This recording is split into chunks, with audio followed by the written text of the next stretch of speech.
শিক্ষক নিয়োগ দুর্নীতি মামলায় ইডি দফতরে অভিষেক বন্দ্যোপাধ্যায় আজ সকাল 11টায় হাজিরা দিয়েছেন। অভিষেককে দ্বিতীয় দফায় জিজ্ঞাসাবাদ। কিছুক্ষণের বিরতির পর ফের জিজ্ঞাসাবাদ শুরু হয়েছে অভিষেক বন্দ্যোপাধ্যায়কে।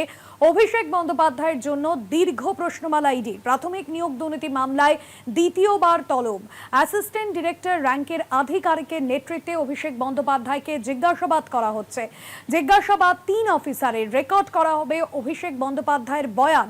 শিক্ষায় নিয়োগ দুর্নীতি মামলায় অভিষেক বন্দ্যোপাধ্যায়কে তলব করা হয়েছিল। আজ সিজিও কমপ্লেক্সে সকাল 11টায় হাজিরা দেন অভিষেক বন্দ্যোপাধ্যায়। প্রাথমিকে নিয়োগ দুর্নীতি মামলায় দ্বিতীয়বার তলব করা হয় অভিষেক বন্দ্যোপাধ্যায়কে। তার বয়ান রেকর্ড করা হবে। অ্যাসিস্ট্যান্ট ডিরেক্টর র্যাঙ্কের আধিকারিকের নেতৃত্বে এই জিজ্ঞাসাবাদ চলছে বলে জানা যাচ্ছে। দীর্ঘ 5 ঘন্টার বেশি সময় অতিক্রান্ত, এখনো পর্যন্ত জিজ্ঞাসাবাদ চলছে। রিয়া মাঝি রয়েছেন আমাদের প্রতিনিধি ফোন লাইনে। রিয়া, অভিষেকের সামনে কড়া কড়া প্রশ্নবাণ এবং বিরতির পর আবারও জিজ্ঞাসাবাদ দ্বিতীয় দফায় শুরু হয়েছে। এই মুহূর্তে কি আপডেট?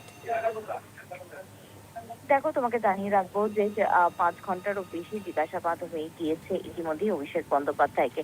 তাকে দ্বিতীয় দফার জিজ্ঞাসাবাদ কিন্তু অনেকক্ষণ আগেই শুরু করে দেওয়া হয়েছে।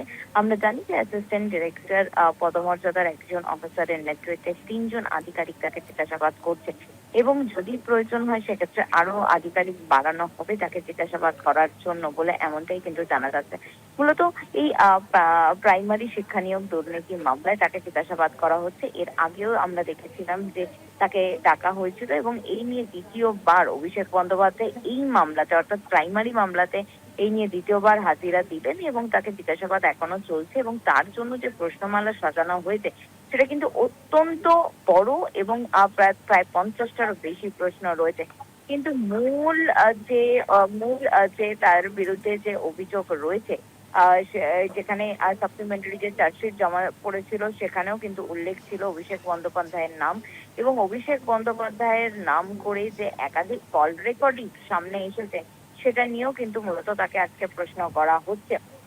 সুজয় কৃষ্ণ ভদ্র অর্থাৎ কালীঘাটের কাকু, তার সঙ্গেই কিন্তু মূলত অভিষেকের নাম জড়িয়েছে এবং তার যে কোম্পানি সেই লিপস অ্যান্ড বাউন্স কোম্পানির নাম উঠে আসছে এবং সেই সব মিলিয়ে কিন্তু একাধিকবার যেখানে বলা হয়েছিল বসকে টাকা পাঠাতে হবে, এত লক্ষ টাকা না হলে বসের কাছে বস চাকরি দেবে না, দিতে মানা করেছে।